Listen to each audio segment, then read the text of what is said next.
영상을 보시기 전 구독, 좋아요, 알림 설정을 해주시면 종목 발굴할 때 큰 힘이 된다는 점 참고해 주시면 감사하겠습니다.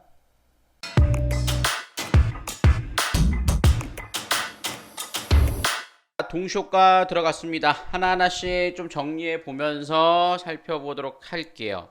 우선은 지금 자리에서 오늘 우리 분할 매수는 아직 좀 제한을 했습니다. 왜냐하면 시장에서 큰 변화가 없었어요.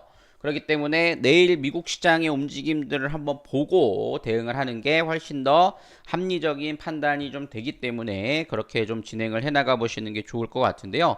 오늘 시장에 대한 부분들을 좀 정리를 해보면 코스피 지수와 코스닥 지수 뭐 좋진 않았죠. 조정을 좀 오랜만에 좀 받는 모습이었습니다. 특히 코스피 지수는 어제 상승폭을 대부분 좀 반납을 했고, 사실 오후장 들어서 반등이라고 좀 나오긴 했으나 뭐 하락 각도에 의하면 좀 큰 반등의 흐름들을 보여주지는 못했습니다. 3000포인트는 좀 유지해주는 흐름이었지만 3030포인트는 일시적으로 좀 깨지는 모습들을 좀 보여줌으로써 조금 약했다라고 볼 수 있겠고요.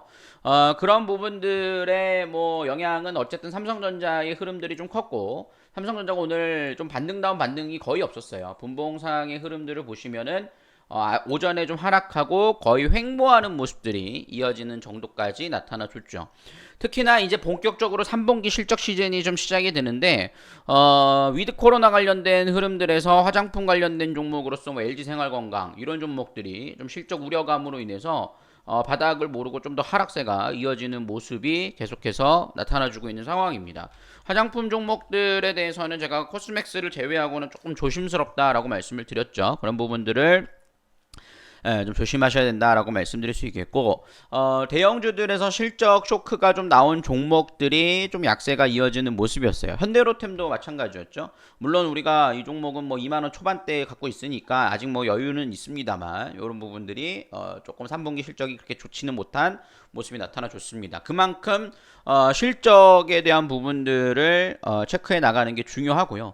미국은 본격적으로 이제 실적 시즌이 끝나가고 있습니다. 우리나라는 이제 시작이니까 대형주들이 먼저 발표가 되고, 코스닥 종목들은 물론 좀 종목별로 차이는 있습니다만 대부분 좀 11월 달 정도 됐을 때 이제 발표들이 될 거예요. 그렇기 때문에 지금 시장은 대형주들 같은 경우는 실적이 좀 뒷받침되는 종목들을 보셔야 되고, 코스닥 중소형 종목들은 좀 단기 트레이딩 관점으로 좀 진행을 해봐야 되는 그런 부분들이 필요한데, 오늘 같은 상황에서는 미디어 컨텐츠주들이나 메타버스 관련된 종목들을 제외하고는 사실 중소형 종목에서 이렇게 이렇다 할 부분들이 많지는 않았습니다. 그리고 하락세가 나오는 종목이 장중에 상승 전환을 시키는 이런 힘들이 별로 나오질 않았어요. 아침부터 강했던 종목들이 계속 강했고, 그죠? 약했던 종목들은 계속 약했던 이런 흐름들이 좀 나눠지는 장세였다라는 점들을 보실 수가 있겠습니다. 그래서 시장의 지수 자체만으로 봤을 때는 뭐 코스닥은 사실 0.17%니까 많이 떨어졌다라고 볼 수는 없겠지만 하락 투심은 그리 좋은 편은 아니었다라고 볼 수 있겠고요. 수급들을 보시면 오늘 완전 개인이 주도하는 장세, 그죠? 이어졌죠. 그리고 외국인들은 지속적인 매도세가 나오면서 오늘 8,400억이나 되는 매도세가 이어졌습니다. 물론 이게 아까도 말씀드렸지만 미결제량을 전부 증가시키는 모습들은 아니었기 때문에 완전히 하방 공격의 흐름들은 아니었지만 단기간에 FOMC 회의를 앞두고 외국인들이 단기 반등에 대한 차익 실현 매물을 내놓기 시작했다라는 점들로 보실 수가 있겠습니다. 그러다 보니까 지금 현재 대형주나 코스피 지수는 3,000포인트에서의 계속 왔다 갔다 하는 흐름들, 이런 부분들이 당분간 좀 이어질 가능성이 높다라는 것을 보실 수가 있겠어요. 그래서 이번 주 말에 주 후반에 이제 FOMC 회의가 있기 때문에 거기에 대한 부분들이 상당히 좀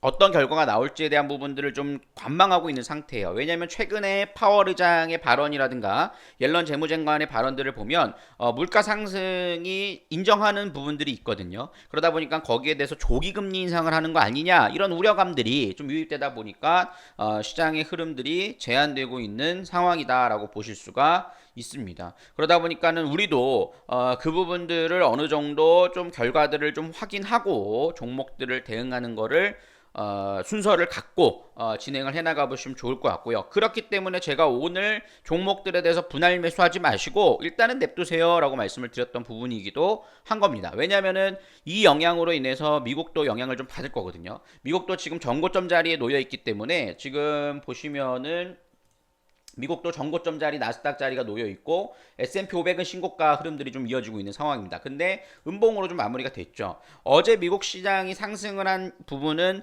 실적이 좋게 나오고 있기 때문에 나타나줬지만 실적 시즌이 이제 끝나고 나면 이제 FOMC에 대한 부분들이 좀 부각될 수 있거든요. 그러면은 만약에 약세 나오면 우리나라 시장도 좀 더 약세가 나올 수가 있습니다. 그렇기 때문에 종목 대응보다는 오늘은 좀 지켜보십시오라고 말씀을 드렸던 부분들이기도 하고요. 그렇기 때문에 그런 부분들이 좀 어떤 결과가 나올지를 좀 살펴보고 그 다음에 종목들 대응해 드리도록 할 테니까 제가 카톡을 통해서 피드백을 계속 드릴 거예요. 그래서 지금 시장 바닥이 나오고 있네요 라고 말씀드리고 그 다음에 종목들 대응해 볼게요 라고 말씀드리도록 할 테니까 그 부분들을 좀 기다렸다가 진행을 해나가 보시면 좋을 것 같고요.